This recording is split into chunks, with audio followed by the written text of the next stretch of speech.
Olá pessoal, tudo bem? Thiago da Capitalismo falando. Antes de mais nada, peço aí para quem não é inscrito se inscrever no canal e se gostar do vídeo dá um like e compartilha. Não esqueça também de apertar no sininho ali para receber as notificações de novos conteúdos, tá? Só antes de mais nada aqui, né pessoal, como sempre, apresentar o nosso site aqui, para quem ainda não conhece, né? A Capitalismo é uma empresa de análise e recomendações. Através das nossas recomendações, nós auxiliamos os nossos clientes à montagem da sua carteira de investimentos, seja ela de curto prazo, de longo prazo, operações em bolsa, fundos de investimentos e assim por diante. Aqui nessa parte, então, tem a parte dos produtos e aqui os conteúdos grátis, né? Eu até hoje já disponibilizei para o pessoal aí que faz parte das nossas listas de transmissão do Whats o próximo relatório grátis de fundos imobiliários, tá? Acredito que essa semana a gente atualiza ainda, mas tem outros relatórios grátis aqui para quem quiser receber a próxima recomendação em Magazine Luiza, relatório do Fundo Verde, relatório do Banco Itaú. E para receber os relatórios é só vir aqui, colocar o nome, o e-mail e o telefone que já vai baixar o relatório, tá? Se não quiser colocar o telefone, só botar o nome e o e-mail já vai ter acesso. Se quiser fazer parte da nossa lista de transmissão do Whats, pode colocar o telefone aqui também. Pô, Thiago, coloquei já para participar da lista de transmissão e ainda não recebi nada. Daí eu vou colocar aqui na descrição. Eu vou pedir a gentileza de entrar nesse link aqui. Ó, Capitaliza o Whats. E seguir os passos aqui e pedir para receber, tá? É só clicar ali, vocês já vão ter acesso e tem que salvar também o nosso contato no celular de vocês. E tem muita gente que pergunta, tá, pessoal? Ah, é grupo? Não, é uma listagem, por isso que dá mais trabalho. Até se alguém já ouviu falar de alguma empresa que faz isso automático, eu agradeço a indicação, mas o trabalho todo é manual, né? A nossa intenção é interagir com vocês, né? Então, à medida que a gente vai mandando os conteúdos e vocês vão ficando com dúvidas, ou vocês têm dúvidas em relação a como funciona o nosso trabalho, a carteira de vocês podem responder direto ali no Whats, que a gente consegue atender vocês de forma personalizada. Eu acho que assim faz mais sentido. Mas maravilha, vamos lá, já dados os recados iniciais aqui. Hoje nós vamos falar a respeito do setor siderúrgico. Deixa eu só pedir para o Daniel me passar algumas questões importantes aqui do setor siderúrgico, né? Contextualizar um pouco, né? E mostrar por que o setor siderúrgico é tão interessante, principalmente para quem opera aí no médio e no curto prazo, e não é tão interessante assim para quem quer montar uma carteira de investimentos no longo prazo, tá? Basicamente, né, e trazendo alguns pontos positivos e negativos que o Daniel trouxe para a gente, lembrando sempre, né, pessoal, que isso aqui não é recomendação de compra de ativos, tá? Então, alguns aspectos positivos e negativos. Primeiro, falando um pouquinho a respeito do setor, as três principais empresas que nós vamos abordar, a CSN e a Uzi Minas, que são de aço plano, né? Aço plano que serve para linha branca, para fazer geladeira, eletrodomésticos, carros. As duas empresas têm uma posição de liderança nesse setor, né? Lembrando que a CSN, além de ser uma produtora de aço, também é a segunda maior produtora de minério do Brasil, ela só fica atrás da Vale. E temos a Gerdau também, que é aço longo, basicamente é aço para construção, e a Gerdau também tem uma posição bastante importante no mercado americano de aço longo. Então, o primeiro fator que impulsiona essas empresas, obviamente, é a recuperação da economia, né? A partir do momento que as pessoas compram mais carro, compram mais casas, compram mais eletrodomésticos, isso impacta diretamente no resultado dessas três empresas. Atualmente, a questão do dólar um pouco mais alto dificulta a importação, né, o que é positivo também para as três empresas. No caso da CSN, a gente tem a questão do minério de ferro em recuperação, que também é um aspecto importante. E tem também a questão mais micro das empresas, né, que elas vêm diminuindo o endividamento de forma consistente nos últimos anos e conseguindo aumentar preços, tá? Inclusive, na última semana, a Uzi Minas e a CSN aumentaram mais 5% o preço do aço. Esse foi o quarto aumento só esse ano. Já como aspectos negativos, a gente pode ter um excesso de produção de aço na China, que pode derrubar os preços no mundo inteiro. O setor é mais competitivo, né? Diferente, por exemplo, do setor de minério, onde basicamente nós temos aí a Vale, a BHP e a Rio Tinto que mandam no mercado mundial. O setor siderúrgico ele é mais fracionado, tem mais competição no setor, né? A margem acaba sendo menor. O setor é cíclico com baixa previsibilidade. Daqui um pouquinho a gente vai ver vai ver um pouco a respeito dessa questão da ciclicidade do setor siderúrgico, né? E também uma possível piora da economia novamente, não só no Brasil como no mundo. Pode ser pior ainda para essas empresas, porque apesar de elas estarem diminuindo a alavancagem, o endividamento, elas ainda têm uma alavancagem muito grande. Na verdade, né, e o que a gente vai ver aqui hoje é contextualizar um pouco, e um pouco lá para trás, lá para 2007, 2008, quando o mundo vivia um boom de commodities, essas empresas estavam se beneficiando e elas estavam com muitos projetos de crescimento. Aí veio a crise em 2008, pegou essas empresas com alto endividamento em dólar e todos aqueles projetos de investimento que a gente sabe que na indústria siderúrgica eles são de uma maturação mais longa, né? Não é assim para colocar em pé uma planta siderúrgica, e isso acabou prejudicando muito essas empresas, tá? Então eu quero só a gente passar um pouquinho aqui, primeiro em relação à questão da produção industrial, que é onde essas empresas aqui estão inseridas, né? Praticamente toda a produção depende de aço, né? E praticamente toda a produção industrial no Brasil, essas três empresas vão estar, né?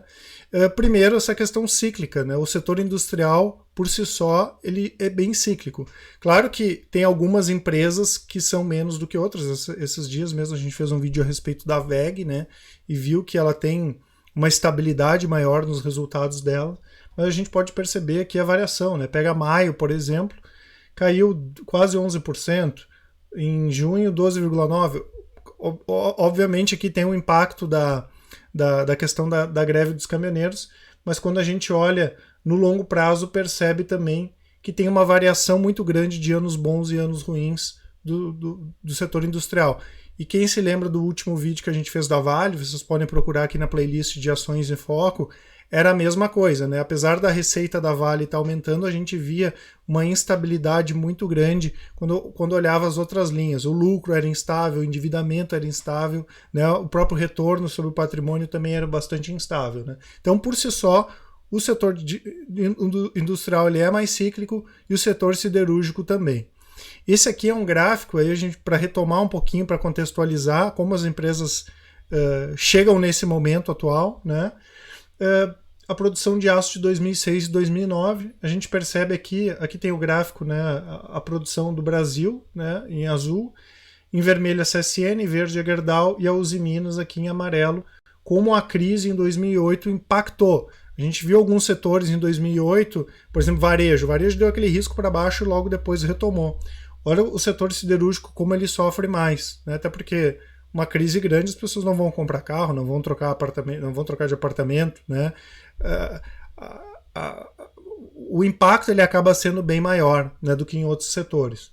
E como eu falei, vinha num crescimento, se a gente pegar os gráficos mais antigos, 2003, 2004, 2005, 2006, e do nada veio a crise e foi muito forte a parada, né? Foi uma parada brusca aqui, foi um pouso forçado da indústria.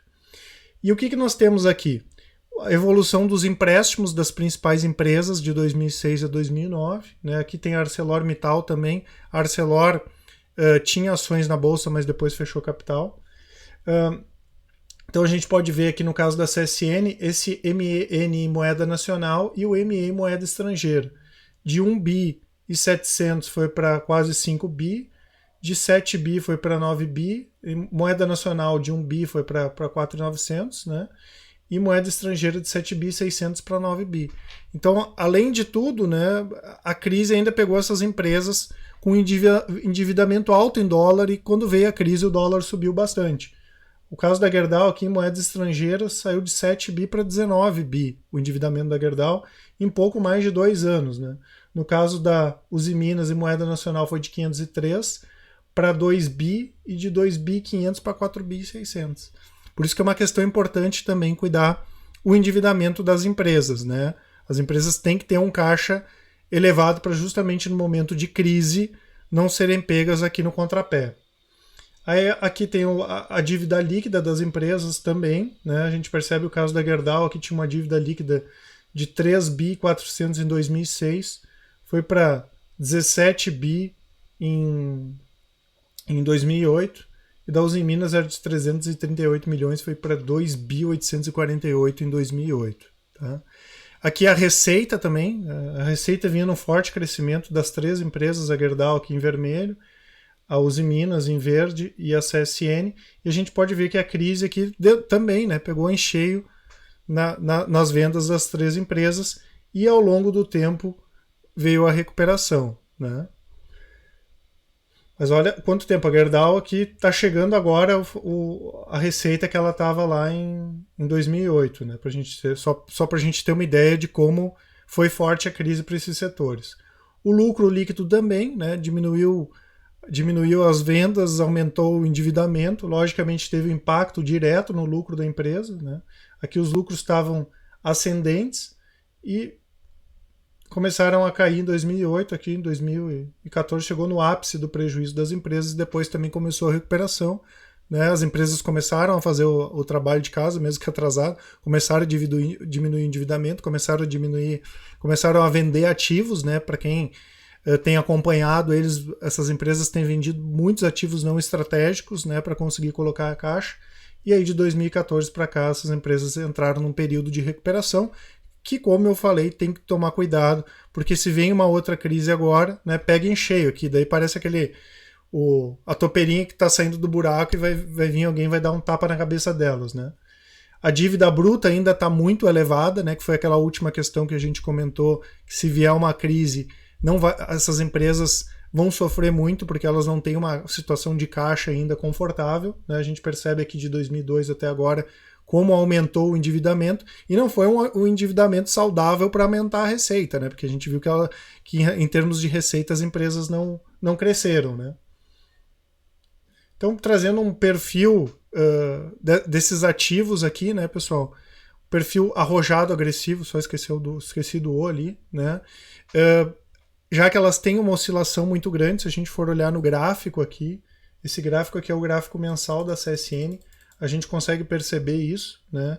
De 94, nem vamos pegar 94, mas vamos pegar aqui do início dos anos 2000 até 2008 ali, subiu mais de 11.000%, né? Então é o tipo de ativo interessante para se acompanhar quando as commodities estão em alta, né? Possivelmente agora a gente esteja até num novo, quem sabe, nem que seja um mini ciclo aí de alta de commodities. E veio a crise, veio a paulada para baixo, né? Chegou a cair 74%, recuperou, mas se nós pegarmos ali do pico até a mínima, chegou a cair mais de 86%, e quando começou a recuperação das empresas até agora, subiram em mais de 170%, 2014, 2015 para cá.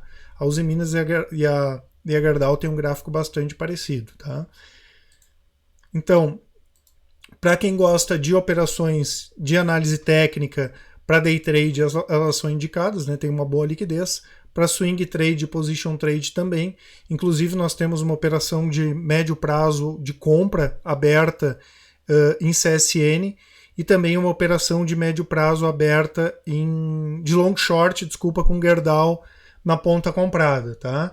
Já para análise fundamentalista, médio prazo é indicado, né? Da mesma forma que a gente tinha comentado a respeito da Vale, essas empresas que são cíclicas, elas têm tendências boas, mais definidas, né? Então, para quem gosta de se posicionar no médio prazo, para tentar pegar a melhora das empresas, é interessante, né? Assim como uma piora das empresas depois pode dar uma oportunidade de compra. Agora, para longo prazo, como a gente já comentou a respeito de outros ativos aqui, Itaúsa, a própria VEG, Ambev, que são empresas que são mais conservadoras em termos corporativo, né, que a gente tem uma estabilidade e tem uma previsibilidade maior de resultados, né, nenhuma dessas três aqui seria indicada. Tá certo, pessoal? Isso que eu queria passar para vocês a respeito do setor siderúrgico, né? Se vocês ficaram com alguma dúvida, podem colocar aqui nos comentários, como sempre eu vou deixar os nossos contatos, o WhatsApp, os relatórios, enfim, baixem tudo aí que vocês puderem, né? E como eu falei, qualquer dúvida aí é só entrar em contato com a gente, tá certo? Um abraço a todos e até mais.